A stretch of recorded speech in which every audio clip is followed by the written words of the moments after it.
قال الله تبارك وتعالى في فرقانه الحميد كذلك لنصرف عنه السوء والفحشاء إنه من عبادنا المخلصين أو كما قال الله عز وجل. وقال نبينا وحبيبنا محمد صلى الله عليه وسلم الإخلاص العمل لله تعالى ومناصحة الولاة ولزوم جماعة المسلمين أو كما قال عليه الصلاة والسلام. صدق الله مولانا العظيم وصدق رسوله النبي الكريم وبلغنا ونحن من الشاهدين والشاكرين والحمد لله رب العالمين. அன்பான அல்லாஹ்வின் நல்லடியார்களே, அல்லாஹ் தஆலாவுடைய மாபெரும் கருணை கிருபை அல்லாஹ் நம்மை முஸ்லிம்களாக முஃமின்களாக பிறக்கச் செய்திருக்கிறார். அதிலும் குறிப்பாக அவனது ஹபீபாகிய கண்மணி நாயகம் முஹம்மது ரசூலுல்லாஹி ஸல்லல்லாஹு அலைஹி வஸல்லம் அவர்களுடைய அருள் நிறைந்த உம்மத்திலே அல்லாஹ் நம்மை கொண்டு வந்திருக்கிறார். சிறப்பான இந்த முஹர்ரமுல் ஹராம் என்று சொல்லப்படக்கூடிய ஷஹருல்லாஹ் என்று அறியப்படக்கூடிய அல்லாஹ்வுடைய மாதமான சிறப்பான முஹர்ரம் மாதத்தில் அல்லாஹ் நம்மை கொண்டு சேர்த்திருக்கிறார். அல்ஹம்துலில்லாஹ் சும்ம அல்ஹம்துலில்லாஹ். அல்லாஹ்வுடைய பேரருளால் நாம் நிறைய இபாதத்துகளை செய்து கொண்டிருக்கிறோம். அதிலும் குறிப்பாக புனிதமான நாட்கள், புனித மாதங்கள் என்று வரும் பொழுது நாம் இன்னும் முனைப்பாக நோன்புகளின் மூலமாக, தொழுகைகளின் மூலமாக, சிக்ருகளின் மூலமாக, தான தர்மங்களை மக்களுக்கு வழங்குவதன் மூலமாக அந்த நன்னாட்களை மெருகேற்றி நம்முடைய நன்மையினுடைய தட்டை கணக்க செய்கிறோம். அதற்கான முயற்சிகளில் நாம் ஈடுபடுகிறோம். அல்லாஹ்வுடைய பேரருளால் ஆஷுராவுடைய அந்த 2 நாட்கள் நோன்பு வைத்தோம், நல்ல அமல்கள் செய்தோம். நாம் செய்யக்கூடிய அமல்களுடைய நிலை என்ன? கடினமான பல முயற்சிகள் எடுத்து உடலை வருத்தி உள்ளத்தை வருத்தி வேர்வை சிந்தி நாம் சம்பாதித்த பணங்களை செலவழித்து வெளிரங்கமான பல அமல்களை செய்கிறோமே, அந்த அமல்களுடைய ஸ்டேட்டஸ் என்ன? அது ஏற்றுக்கொள்ளப்பட்டதாக இருக்கிறதா இல்லையா? அதனுடைய அந்த அமல் ஏற்றுக்கொள்ளப்படுவதற்கான முக்கிய காரணிகளாக இருக்கக்கூடியது என்ன? இதை நாம் சற்று மனதில் வைத்திருக்க வேண்டும். இன்றைய காலகட்டத்தில் ஒரு மனிதன் அல்லாஹ்வுக்காக நேரம் செலவழிப்பது, தன் ஆரோக்கியத்தை செலவழிப்பது, தன் பொருளாதாரத்தை செலவழிப்பது, இது எதுவுமே சாதாரண விஷயம் கிடையாது. நஃப்ஸ் ஷைத்தானுடைய அந்த தூண்டுதல்களை தாண்டி உலக ஆசாபாசங்கள் கண்முன்னே பறந்து விருந்து உள்ளத்தை கவர்ந்து இழுக்கக்கூடிய வகையில் அமைந்திருக்கக்கூடிய சூழ்நிலைகளை தாண்டி ஒரு மனிதன் அல்லாஹ்விற்காக நேரம் தருவது, அல்லாஹ்விற்காக தன் நாவை அசைப்பது, இறைவனுடைய சிந்தனையில் உள்ளத்தை சிறிது நேரம் ஆழ்ந்து சிந்திக்க வைப்பது, இது சாதாரணமான விஷயம் கிடையாது. ஆனால் இந்த நல் அமல்களை எல்லாம் அல்லாஹ்விடத்தில் கொண்டு சேர்ப்பது, அல்லாஹ் ஏற்றுக்கொள்ளக்கூடிய அமல்களாக மாற்றுவதற்கு மிக முக்கியமானதாக இருக்கிறது இஹ்லாஸ் எனப்படக்கூடிய உள தூய்மை.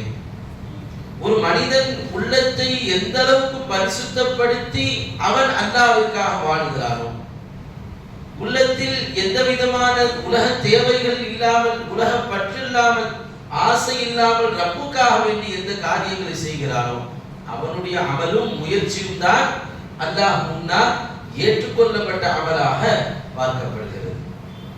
இன்னைக்கு உலகத்திலே அப்படித்தானே எத்தனையோ நபர்கள் ரொம்ப நெருக்கமா இருப்பாங்க, கணவன் மனைவியாக வாழ்ந்திருப்பார்கள் பல வருடங்கள், அல்லது நண்பர்களாக இருந்திருப்பார்கள். சில பேர் பிரியிற நேரத்துல கூட அந்த பொருளெல்லாம் ரிட்டர்ன் பண்ணுன்னு சொல்லவும் மாட்டாங்க, கொடுத்தாலும் வாங்கவும் மாட்டாங்க.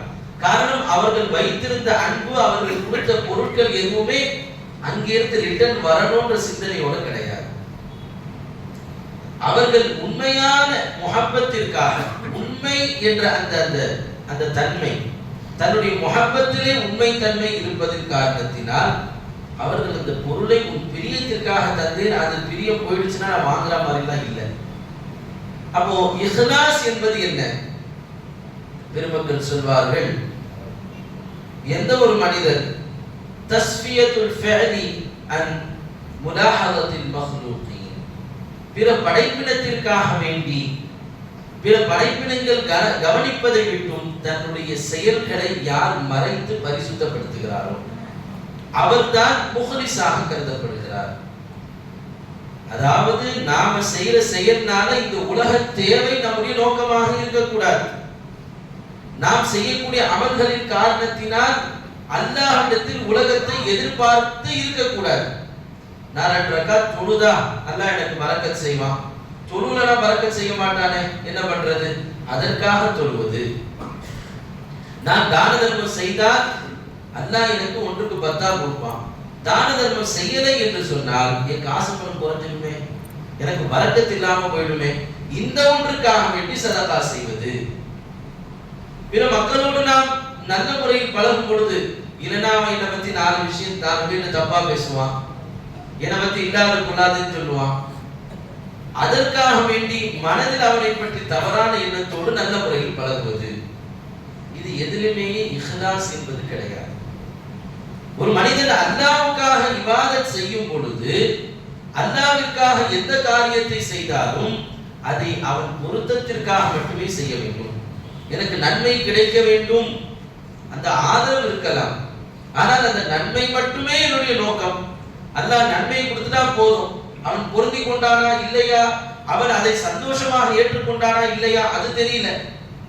ஒரு வேலையான் இருக்கிறான், அவன் மேல ஓனருக்கு அவ்வளோ பெரிய ஒரு திருப்தி இல்லை, இருந்தாலும் செய்த வேலைக்கு காசு கொடுக்கணுமா இல்லையா, அதுக்காக அவன் அந்த சம்பளத்தையோ அந்த கூலியோ கொடுத்து விடுகிறான். இது மாதிரி நாம் நம்முடைய அமல்களுக்காக இன்று நன்மைகளை தேடிக்கொண்டிருக்கிறோம். 2 விஷயங்கள் இருக்கிறது அல்லாஹ்வுடைய இபாதத்திலே, அல்லாஹ்வுக்காக வாழ்வதிலே. ஒன்று இதாஅத், கட்டுப்படுவது. மற்றொன்று சித்க் என்று சொல்லப்படக்கூடிய அந்த உண்மைத்தன்மை, லாயல்டி என்பதும் இருக்க வேண்டும், ஒபீடியன்ஸ் என்பதும் இருக்க வேண்டும். ஒரு மனிதன் இன்னைக்கு எல்லா மக்களுக்கும் ஒபே பண்றான், தனக்கு பிடிக்காவிட்டாலும் காலையில ஒவ்வொரு வேலைக்கு போறவங்களுக்கும் திங்கட்கிழமை எழுந்தால் ஏண்டா திங்கட்கிழமை வருதுன்னு இருக்கும். வேற வழி இல்லை, போய் தான் ஆகணும். வேலை செஞ்சாதான் வீட்டுல அடுப்பு எரியும், வேலை செஞ்சாதான் காசு வரும், குடும்பத்தை நடத்த முடியும். வேறு வழி இல்லாமல் அவன் அந்த காசு பணத்திற்காக வேண்டியே தன்னுடைய பாஸுக்கோ தன்னுடைய டீம் லீடருக்கோ மேனேஜருக்கோ தனக்கு மேலே இருக்கக்கூடியவருக்கு கட்டுப்படுகிறான். இதிலே ஒபீடியன்ஸ் இருக்கிறதை தவிர லாயல்டி என்று சொல்லப்படக்கூடிய விசுவாசத்தன்மை இல்லை. எந்த ஒரு மனிதன் தான் செய்யக்கூடிய செயல்களில் என் ரப்பு என்னை சந்தோஷப்பட்டு விட்டால் போதும் என்ற மனநிலையில் அவன் செய்கிறானோ அதுதான் முஹ்லிஸான பரிசுத்த உள்ளத்தோடு இபாதத் செய்யக்கூடியவனுக்கான அடையாளம்.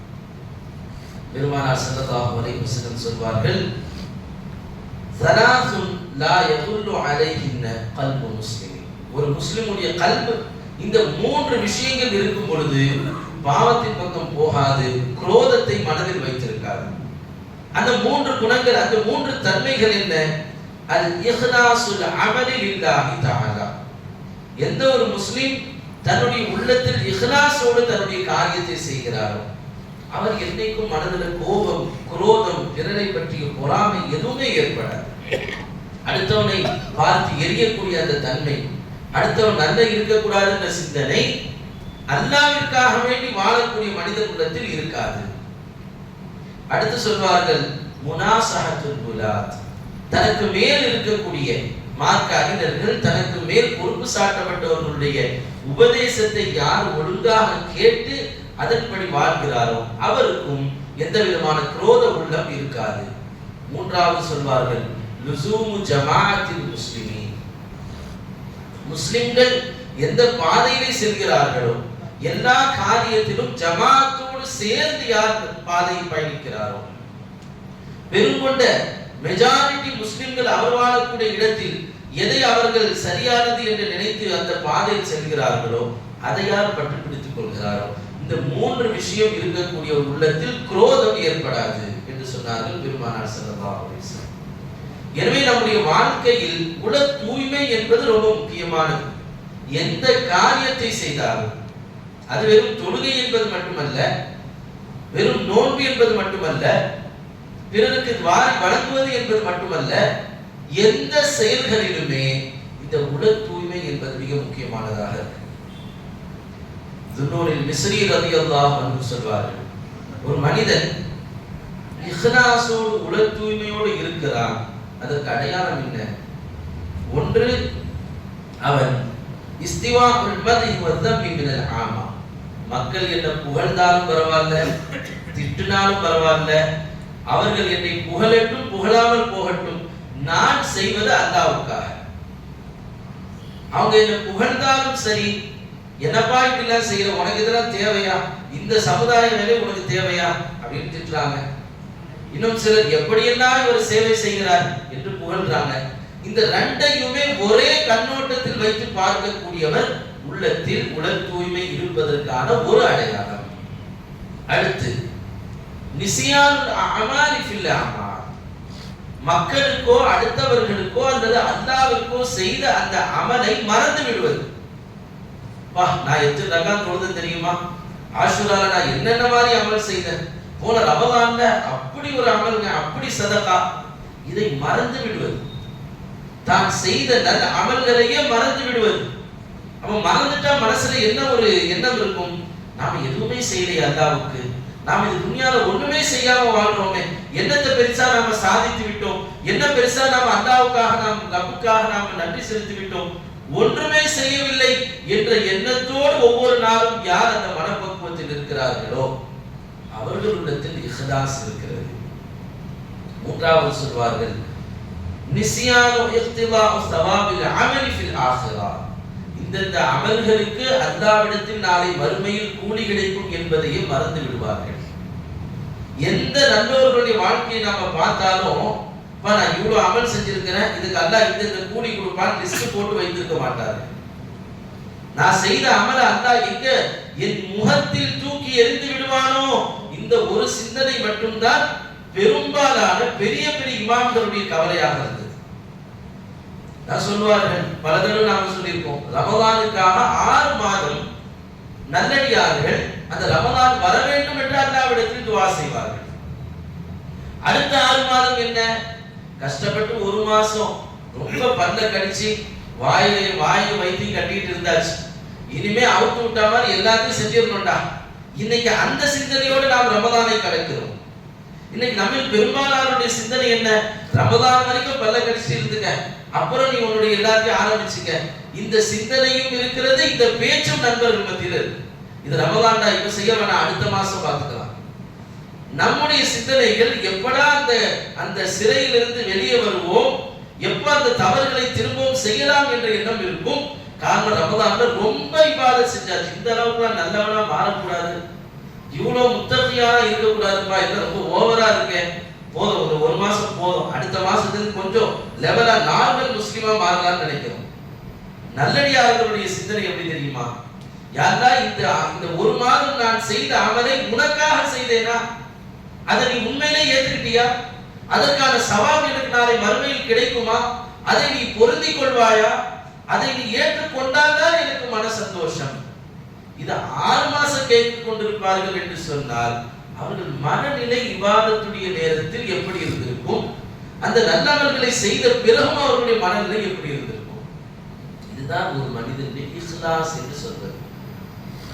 செய்யதை அல்லாஹ்விற்காக செய்ய வேண்டும், அதற்கான கூலி கிடைப்பதை மைண்டில் வைத்துக் கொண்டே இருக்கக்கூடாது, தான் செய்த அமல்களை எல்லாம் மறந்து விட வேண்டும். அதனால் வெளியிலிருந்து வரக்கூடிய ஆதரவாக இருக்கட்டும், எதிர்ப்பாக இருக்கட்டும், படிப்பாக இருக்கட்டும், புகழாக இருக்கட்டும், அதை நான் பொருட்படுத்த மாட்டேன். காரணம் இதை செய்தது என் ரப்புக்காக. ஒரு மனிதன் மனைவிக்காக சம்பாதிக்கிறான், ஆனால் அந்த மனைவி சில நேரத்தில் சரியா வேலை செய்யலன்னு சொன்னா, உனக்கு நான் சம்பாதிச்சு போட்டு என்னையா பிரயோஜனம், உனக்குலாம் எப்படிலாம் கஷ்டப்பட்டு உங்களுக்காக ஒரு பிரயோஜனமும் இல்லை. இது இஹ்லாஸ் கிடையாது. மனைவி என்ன செய்தாலும் அவனுக்காக அந்த மனைவிக்காக வேண்டி செலவு செய்கிறார் என்று சொன்னால் அதில் இஹ்லாஸ் இருக்கிறது. காரணம் என்ன தெரியுமா, மற்றவர்கள் அதை அவள் அன்புக்காக செய்தேன்னு சொல்லலாம், அவளை அவ்வளவு நான் விரும்புகிறேன் என்று சொல்லலாம், பிள்ளைகளுக்காக அவன் செய்கிறான், பிள்ளை பேச்சை கேட்கறது இல்லை, இவ்வளோ கஷ்டப்பட்டு வேர்வை சிந்தி இவனை படிக்க வச்சு ஆளாக்கி இன்னைக்கு என்னையே அவன் துரத்துறானே, அவன் மீது நான் பிரியத்தினால் தானே நான் செய்தேன் என்று அவன் சொல்லலாம். ஆனால் ஒரு முஃமினுடைய வாழ்க்கையில் அவன் அடுத்தவர்களுக்கு எதை செய்தாலும், அது மனைவி மக்களுக்கு சம்பாதித்து போடுவதாக இருக்கட்டும், பிள்ளைகளை படிக்க வைத்து ஆளாக்குவதாக இருக்கட்டும், பெற்றோர்களுக்காக அவன் செலவு செய்து பணிவிடை செய்வதாக இருக்கட்டும், எல்லாமே அல்லாஹ்வுக்காகத்தான். அதனால்தான் அபூ யஸீத் அல்-பாமி ரஹ்மத்துல்லாஹ் சொல்வார்கள், நான் எந்த அளவுக்கு அல்லாஹ்வுக்காகவே வாழணும்னு ஆசைப்படுறேன்னு சொன்னார், நான் சாப்பிடுவதும் அல்லாஹ்வுக்காக இருக்க வேண்டும். ரப்பே, உனக்காக தான் நான் சாப்பிடுறேன். நீ சாப்பிட சொன்னதனால், உன் தூதர் சாப்பிட சொன்னதனால் நான் சாப்பிடுகிறேன். என் மனதிற்கு பிடித்ததனால் சாப்பிடவில்லை, எனக்கு பசி எடுப்பதனால் சாப்பிடவில்லை. நான் குடிப்பதும் அல்லாஹ்வுக்காக இருக்க வேண்டும். ரப்பே, நீ சொன்னாய், உன் தூதர் குடித்து காட்டினார்கள் ஸல்லல்லாஹு அலைஹி வஸல்லம், அதனால் நான் தண்ணீர் குடிக்கிறேன். இந்த எண்ணத்தோடு தான் நான் என்னுடைய உணவையும் குடிபானத்தையும் ஆக்கிக் கொள்ள ஆசைப்படுகிறேன் என்று சொன்னார்கள். இன்னைக்கு நாம் சாப்பிடுவது எதற்காக? வயிற்றை நிரப்புவதற்காக, நாக்கிற்கு அந்த அரை ஜான் இருக்கக்கூடிய அந்த நாக்கிற்கு ருசிகளை சேர்க்க வேண்டும் என்பதற்காக, அதன் மூலம் நம்முடைய நஃப்ஸை மனோ இச்சையை வளர்க்க வேண்டும் என்பதற்காக நாம சாப்பிடுறோம். அப்ப நல்லோர்களுடைய உலக செயல்களுக்கும் நம்முடைய உலக செயல்களுக்கும் எவ்வளவு வித்தியாசம் இருக்கிறது. அப்ப நம்முடைய எல்லா அமல்களும் அல்லாஹ்வுக்காக மாறிவிட வேண்டும். ஒரு கடுமையான போர் முஸ்லிம்களுக்கும் ரோம் நாட்டுக்கும் மத்தியிலே நடந்து கொண்டிருக்கிறது. மஸ்லமா இப்னு அப்துல் மலிக் ரலியல்லாஹு அன்ஹு தலைவராக இருக்கிறார்கள். போர் ரொம்ப மூர்க்கமா நடந்து கொண்டிருக்கு. அவர்களும் லட்சக்கணக்கில் இருக்கிறார்கள். முஸ்லிம்கள் அவர்களும் பல ஆயிரக்கணக்கில் இருந்து போர் புரிந்து கொண்டிருக்கிறார்கள். ஒரு கோட்டை கதவை தள்ளிட்டு போகணும், அதை யாராலும் போக முடியல. அந்த கோட்டையை சுற்றி அவ்வளவு பந்தோபஸ்து போட்டிருக்காங்க ரோம்வாசிகள், அவ்வளவு பாதுகாப்பு. அதை தாண்டி யார் அதை உடைத்துக் கொண்டு செல்வது தெரியல. திடீரென்று கூட்டத்தில் இருந்து ஒரு மனிதர் வெளியேறி ஓடி வந்தார். வந்தவர் நேரா போய் அந்த கோட்டை கதவை கையால் ஒரே தந்து தள்ளினாரு. எதையுமே பார்க்கல. சுத்தி இருக்கக்கூடிய படைகள், ஈட்டிகள், அம்புகள், எதிரிகளுடைய அந்த கழுகு பார்வை, இதை எதையும் பொருட்படுத்தாமல் நேரா போனார். அந்த கதவை தள்ளினார். அந்த கதவு பிளந்தது. முஸ்லிம்கள் எல்லாம் உள்ள போய் வெற்றி கொண்டு விட்டார்கள். தளபதி மஸ்லமா அவர்கள் கேட்கிறார்கள், யார் அந்த நபர்? இவ்வளவு போர் வீரர்கள், படை தளபதி எல்லாமே நாம் ஒரு கணம் திகைத்து போய் நிற்கும் பொழுது எந்த பயமும் இல்லாமல் திடீர்னு வந்தார். விருன்னு போய் அந்த கதவை தட்டிவிட்டு உள்ளே போனாரு. யார் அவர்னு கேட்கிறாங்க, பதில் வரல. இரண்டாவது முறை கேட்கிறார்கள், பதில் வரவில்லை. சிப்பாய்கள் தன்னுடைய படை தளபதியாக அவங்க இருக்கிறாங்க. அது கீழே இருக்கக்கூடிய தன்னுடைய ஆலோசகரை அனுப்பி ஒரு 10 பேர் அனுப்பி அது யாருன்னு பார்க்கணும், எப்படியாவது அவரை இரவுக்குள்ள என் முன்னாடி கொண்டு வந்து நிறுத்துருங்கன்னு சொன்னாங்க. அந்த சிப்பாய்கள் போய் தேடுறாங்க, கொள்றாங்க. கடைசியா அவர்கள் எல்லாம் போர் முடிந்த பிறகு ஒரு மனிதர் வருகிறார். வாசல்ல ஒரு காவலர் நிற்கிறார் தளபதியுடைய ரூம்ல. இப்போ அவர் வந்து அனுமதி கேட்கிறார், நான் அவங்களை பார்க்கணும். என்ன விஷயம் அப்படின்னு கேட்கிறாரு வாசல்ல இருக்கிறவர். இல்ல, இப்படி ஒரு மனிதர் காலையில போர் செய்யும் பொழுது ரொம்ப வீரமா கதவையெல்லாம் தள்ளிவிட்டு உள்ள போனாரே, அவர் யாரும் எனக்கு தெரியும். அதை நான் உள்ள தளபதி கிட்ட சொல்வதற்காக, அமீரிடம் சொல்வதற்காக வந்துக்கிறேன். உள்ள அனுப்பினார்கள். அவர் உள்ள போய் சொன்னாரு, நான் அவரை பார்த்தேன். அவர் 3 ஷர்த்து வைக்கிறார். 3 நிபந்தனைகள் இருந்தால் உங்களை சந்திக்க வருகிறேன் என்று சொன்னார். ஒன்று என்ன? அல்லாஹ் யபஅஸு பிஇஸ்மிஹி ஃபீ ஸஹீஃபத்தின் இலல் கலீஃபா. கலீஃபாட்ட என்னுடைய பெயரை எழுதி ரெக்கமெண்டேஷன் பண்ணி, இவர்தான் பெரியார். இன்னைக்கு இருக்கதா இல்லையா, ஒரு போர் படையில ஒரு படையில இருந்து அவர் பெரிய சாதனம் செய்தால் மத்திய அரசு விருது கொடுக்குது, மாநில அரசு விருது கொடுக்குது. ஏதாவது ஒரு கீழே இருக்கக்கூடிய லட்ச ரூபாய் எடுத்து வந்து கொடுத்தால் அதற்கு பாராட்டு தெரிவிக்கப்படுகிறது, அதற்காக பொற்கிழி வழங்கப்படுகிறது. இப்படி என்னுடைய பெயரை கலீஃபாட்ட கொண்டு போய் காட்டி என்னை பிரபலப்படுத்த கூடாது. இது அவர் வைக்கக்கூடிய முதல் நிபந்தனை. இரண்டாவது என்ன சொல்றாரு? அவரை பற்றி விசாரிக்க முடியாது. நீங்க யாரு, எந்த ஊரு, எங்க வரீங்க, யார் மகன், இதை எதையும் கேட்க கூடாது. மூன்றாவது, அல்லாஹ் தஅமுரு லஹு பிஷைஇன், உனக்கு இந்த பதவியை தருகிறேன், உனக்கு இந்த அன்பளிப்பை தருகிறேன், உனக்கு இப்படிப்பட்ட அந்தஸ்தை கொடுக்கிறேன், இதை எதையுமே சொல்லவும் கூடாது, நீங்கள் எந்த கட்டளையும் அவருக்கு பிறப்பிக்க கூடாது. இந்த 3 கண்டிஷனும் இருந்தால் அவர் உங்களிடம் வருகிறேன்னு சொல்றார். எவ்வளவு பெரிய விஷயம் இது! லட்சக்கணக்கான நபர்கள் செய்ய முடியாததை ஒரு வீர தீர சாகசத்தை செய்துவிட்டு அடுத்து ஒரு பெரும் பதவிகள் வந்திருக்கும், நிறைய அவர்களுக்கு சன்மானங்கள் வந்திருக்கும், அவருடைய அந்த பெயர் நாடெங்கும் முஸ்லிம் உலகமெங்கும் பிரபலப்பட்டிருக்கும். இது 3ஐயும் அவர் தவிர்த்து விட்டார். சரி, யார் அவர் சொல்லுங்கன்னு சொன்ன உடனே அந்த மனிதர் சொன்னார், அந்த நபர் ஹதீஸிலே வருகிறது சாஹிபுன் நகப் என்று சொல்வார்கள். நீங்கள் தேடக்கூடிய அந்த சாஹிபுன் நகப் நான் தான் என்று சொல்லிவிட்டு விருன்னு வெளியே போயிட்டார். எங்க போனார்னே தெரியல. எப்படிப்பட்ட இஹ்லாஸ், எப்படிப்பட்ட உள தூய்மை! அல்லாஹ்விற்காக வேண்டி என்று ஒரு செயலை செய்யும் பொழுது அதிலே எவ்வளவு நம்முடைய முன்னோர்கள், நல்லோர்கள், தாபீன்கள் அவ்வளவு ஒரு பேணுதலோடு அவர்கள் இருந்திருக்கிறார்கள் என்பதை பார்க்கும் பொழுது நமக்கு வியப்பாக இருக்கு. நம்முடைய துஆக்கள் நிறைய நாம துஆ கேட்கிறோம். ஏன் நம்மிடம் இருந்து அல்லாஹ் தஆலாவிடத்தில் இந்த துஆக்கள் ஏற்கப்படுவதில்லை? நம்மிடம் இஹ்லாஸ் இல்லாததற்காக. இன்னைக்கு நாம் பல போராட்டங்களை நடத்தி கொண்டிருக்கிறோம். முஸ்லிம் சமூகம் இப்படி இருக்க வேண்டும், அப்படி இருக்க வேண்டும், இந்த உரிமை கிடைக்கணும். ஏன் அந்த அந்த போராட்டங்களுக்கான வெற்றி கிடைப்பதில்லை? இஹ்லாஸ் இல்லாமல் இருப்பதுதான். அல்லாஹ் குர்ஆனிலே சொல்கிறான், ஃபதுஊஹு முஹ்லிஸீன லஹுத்தீன். நீங்கள் அல்லாஹ்விற்காக மட்டுமே நீங்கள் இஹ்லாஸோடு அவனை அழையுங்கள், அல்லாஹ் உங்களுக்கு தருவான். நீங்கள் இந்த துன்யாவை அடைய வேண்டும் என்பதற்காக துன்யாவை கேட்காதீர்கள். யாரா எனக்கு ஆயிரக்கணக்கில் காசு பணத்தை கொடு, நான் சந்தோஷமா மனைவி மக்களோடு இன்பத்தோடு இருக்க வேண்டும், இதற்காக கேட்காதீர்கள். யாரா எங்களுக்கு காசு பணத்தை கொடு, அதை கொண்டு இன்னும் உனக்கு பொருத்தமான வாழ்க்கை வாழ வேண்டும், யாரிடம் கையேந்தாமல் நான் அதை கொண்டு தன்னிறைவு பெற்று என்னுடைய அமல்களை உனக்காக ஆக்கிக் கொள்ள வேண்டும், இதற்கு கேளுங்க, அல்லாஹ் தருவான். சமுதாய போராட்டங்கள் எவ்வளவு நடக்கிறது. ஒவ்வொரு கட்சிகளும் தன்னுடைய இயக்கம் தான் இதை செய்தது என்பதை காட்டுவதற்காக வேண்டி சமுதாய களத்தில் நிற்கிறார்கள்.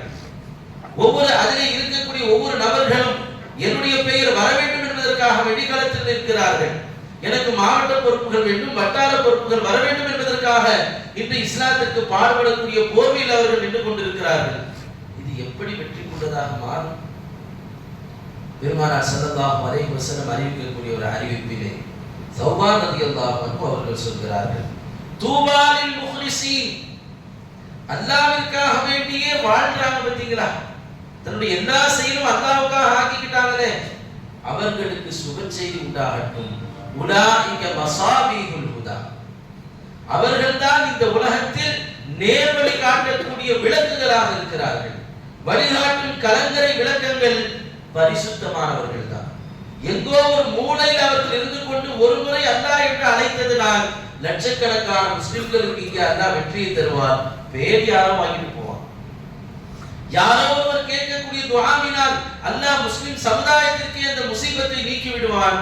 பெயர் வேற யாராவது வாங்கிட்டு போவாங்க. ஆனால் அதற்கு காரணம் மசாஹிபில் ஹுதா, நேர்வழியினுடைய விளக்குகளாக இருக்கக்கூடிய அந்த தூய்மை உள்ளம் படைத்தவர்கள் தான்.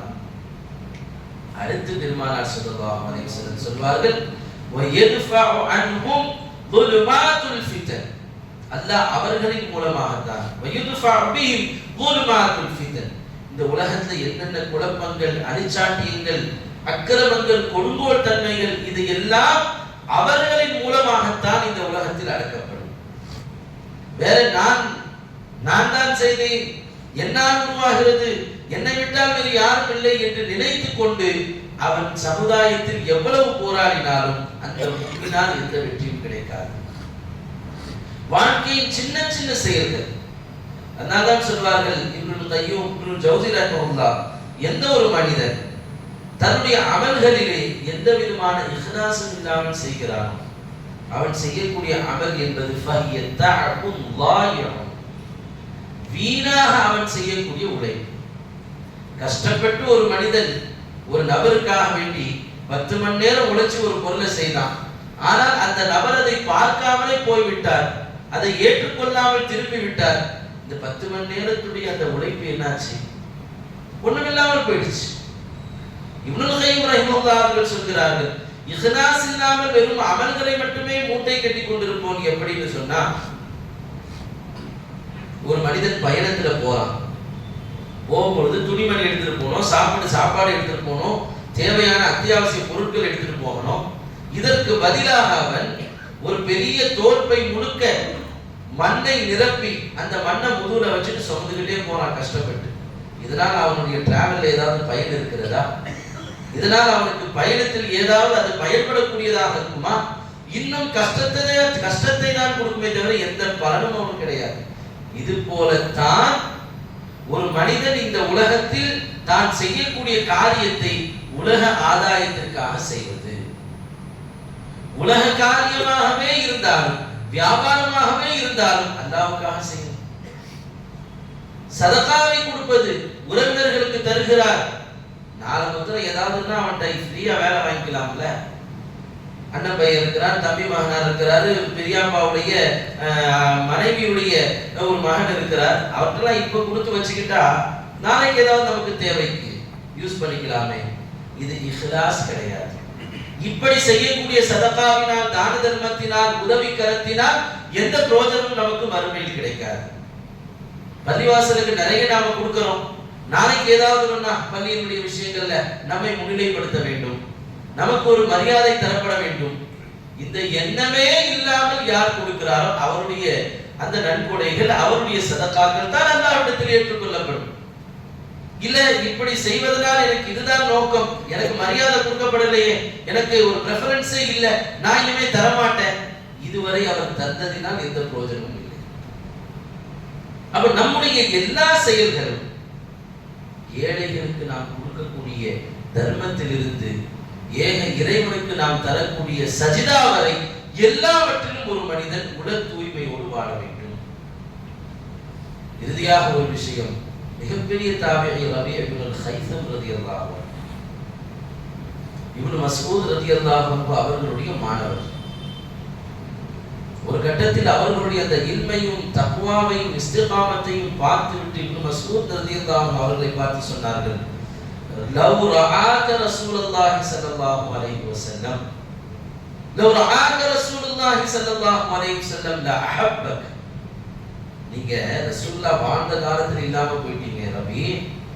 ஒரு கால் நீங்கள் நபி வாழ்ந்த காலத்தில் இருந்தால் நிச்சயம் அவர்கள் உங்களை விரும்பி இருப்பார்கள், உங்களை பிரியப்பட்டிருப்பார்கள், உங்களை முஹப்பத் வைத்திருப்பார்கள். அந்த அளவுக்கு அவர்களுடைய வாழ்க்கை பரிசுத்தமாக இருந்தது. ஒரு தடவை திடீர்னு வீட்டுக்கு வர்றாங்க, எனக்கு ஒரு ஹல்வா செய்து கொடுங்க அப்படின்னு சொல்லி கேட்கிறாங்க. பேரித்தம்பழத்தினால் உருவாகக்கூடிய ஒரு அற்புதமான ஹல்வா, அதற்கு ஹபீஸ் என்று சொல்வார்கள். வீட்டில் உள்ளவங்க பார்த்தாங்க, ஒரு நாள் கூட எனக்கு இது வேணும் அது வேணும்னு கேட்டதே இல்லையே, இன்னைக்கு அவங்க கேட்கிறாங்கன்னு சொல்லி ரொம்ப அவசரமாக மிக அற்புதமாக அந்த இனிப்பை, அந்த ஸ்வீட்டை செய்து உடனே வேகமாக செய்து கொண்டு தர்றாங்க. அவர்கள் அதை எடுத்துக்கொண்டு சென்றார்கள். பக்கத்தில் இருக்கக்கூடிய வீட்டிலே ஒரு வைத்தியம் இருக்கிறார், ஒரு வகையான மனநோய் பிடித்தவர். நேரா அவரிடம் கொண்டு போய் ஹத்தா யல்கமஹு வ யுத்இமஹு பியதி, தன் கையால் அவருக்கு ஊட்டி விடுகிறார்கள். தன் கரத்தால் அவர்கள் அந்த அந்த மனநோயாளிக்கு ஊட்டி விடுகிறார்கள். அவருடைய வாயிலிருந்து எச்சில் வடிந்து கொண்டிருக்கிறது. பார்ப்பதற்கு விகாரமாக இருக்கிறார். மொத்தத்தையும் அவருக்கு கொடுத்துட்டு வந்துட்டாங்க. வீட்டில் உள்ளவங்க பார்த்தாங்க, எவ்வளவு கஷ்டப்பட்டு செஞ்சோம், தகல்லஃப்னா வ ஸனஅனா ثم அத்அம்த லஹு. யாருக்குனே தெரியாம இந்த ஒரு பைத்தியக்காரனுக்கு பேசி கொடுத்திருக்கீங்களே, வல்லாஹி மா யத்ரி மா யாக்குல். இவ்வளவு ஸ்வீட்டாக நாங்கள் செய்து கொடுத்த ஸ்வீட்டை எப்படி சாப்பிடணும், இன்பத்தோட அதை ருசிச்சு சாப்பிடணுமா இல்லையா? நீங்கள் கொடுத்த இந்த மனநோயாளிக்கு என்னன்னே தெரியாது, நீங்க களியை கொண்டு வந்து வாயில கொடுத்திருந்தா எப்படி சாப்பிடுவானோ அதே போலதான் இந்த அற்புதமான உணவை சாப்பிட்டுக்கிறான். வல்லாஹி மா யத்ரி மா யாக்குல். அவன் என்ன சாப்பிடுகிறான் என்பதே அவனுக்கு தெரியாது. அவருக்கு போய் இதை வீணாக்கிட்டீங்களே, எங்களுடைய உழைப்பை வீணாக்கி விட்டது என்று சொல்லும் பொழுது அவர்கள் சொன்ன ஒரே ஒரு வார்த்தை, நம் மனதில் பதிய வைக்க வேண்டிய வார்த்தை, லாகின் அல்லாஹ் யத்ரி. இவருக்கு தெரியலனா என்ன, அல்லாஹ்வுக்கு தெரியும் நான் எந்த மனநிலையில் ஊட்டி விட்டேன் என்று. அல்லாஹ்வுக்கு தெரியும் இதில் நான் எதை நாடுகிறேன் என்று. இவ்வளவு அற்புதமான உணவு கொஞ்சம் கூட எடுத்து நான் டேஸ்ட் பண்ணல, நான் அந்த நபருக்காக வேண்டித்தான் உங்களை செய்ய சொன்னேன், அவர் சாப்பிட்டு விட்டார், அதற்காக அல்லாஹ் என்னை பொருந்தி கொண்டார். லாகின் அல்லாஹ் யத்ரி, நம்முடைய வாழ்க்கை நாம் செய்யக்கூடிய எல்லா நற்காரியத்திலும் ஒரு பாவத்தை விடுகிறோமா, அதிலேயும் அல்லாஹ்வை பொறுத்தது இல்ல. இன்னைக்கு நாம குடிக்காம இருக்கிறோம், ஏன்? ஆமா, பார்த்தா நம்ம எல்லாம் நம்மள குடிகாரன்னு சொல்லுவாங்க. இன்னைக்கு நாம தவறான பார்வை பார்க்காமல் இருக்கிறோம், ஏன்னா எவனாவது ஒருத்தர் பார்த்தா நம்மளை கேவலப்படுத்திடுவானே. இது நம்முடைய இஹ்லாஸ் கிடையாது. எந்த ஒரு மனிதன் வெளிரங்கத்தில் எப்படி இருக்கிறாரோ பரிசுத்தமாக கண்ணியமாக, அதே போல் தன்னுடைய தனிமையிலும் உள்ரங்கத்திலும் இருக்கிறாரோ அவரைத்தான் அல்லாஹ் தஆலா ஏற்றுக்கொள்கிறார். லாகின் அல்லாஹ் யத்ரி, அல்லாஹ்வுக்கு தெரியும் என் வாழ்க்கை.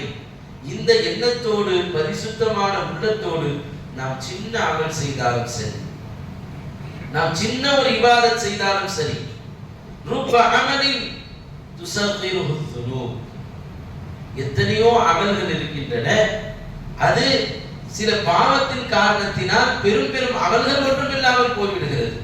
ஆனால் எத்தனையோ பெரிய அமல்கள், எத்தனையோ பெரிய அமல்கள் அவருடைய இஹ்லாஸ் இல்லாததின் காரணத்தினால் ஒன்றும் இல்லாமல் போய்விடுகிறது.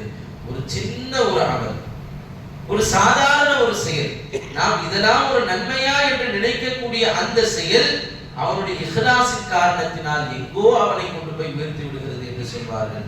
அத்தகைய நற்பாக்கியத்தை நம்முடைய அமல்களின் மூலமாக அல்லாஹ்விடத்தில் பெறக்கூடிய பாக்கியத்தை தருவானாக.